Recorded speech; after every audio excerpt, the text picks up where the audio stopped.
Hello, good morning po mga kadiskarte. So, update ko lang po kayo about sa Shinong Rice Mill Machine. Sa ngayong araw po darating na po yung stocks galing from Korea. Dito po sa Gimba, Nueva Ecija.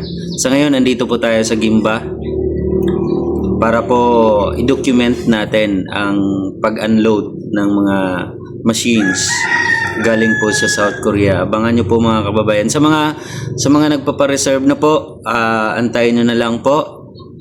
Yung mga nagpa-reserve na galing sa Luzon area, maybe within this month or January sa katapusan, deliver na po namin yung machine.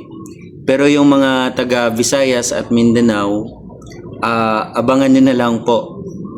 First week or second week ng February, matatanggap nyo na po ang mga order ninyo na machine.